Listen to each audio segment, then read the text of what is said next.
The meeting on voter list to link voter ID with Aadhaar, new enrollment, corrections and transfer was held at Conference Hall of the Office of the Deputy Commissioner, West Karbi Anglong.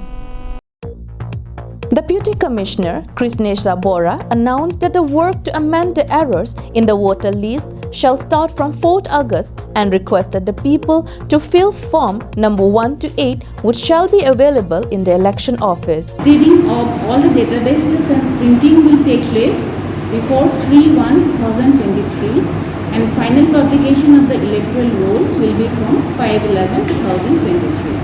So I would like, my dear friends, you publish it in a large way so that our new voters will come to know about this process. And there is another inclusion, those persons or youngsters who are above 17 years, they can apply beforehand also within this time. Resource person Sukesh Das said that 17 years old can now be enrolled in advance.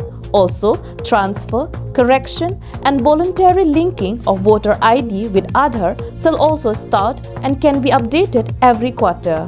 He also said that before there was only one election qualifying date, that is on 1st January.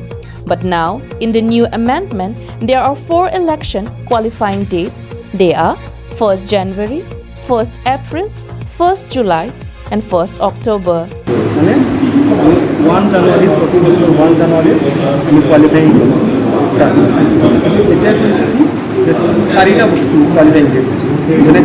1st January, 1st April, 1st July, 1st October. Sarita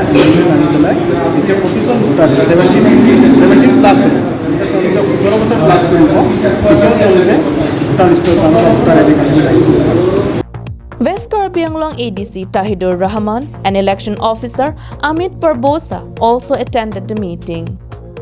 Daniel Inghe's report from Hamren, Karbi Anglong Live.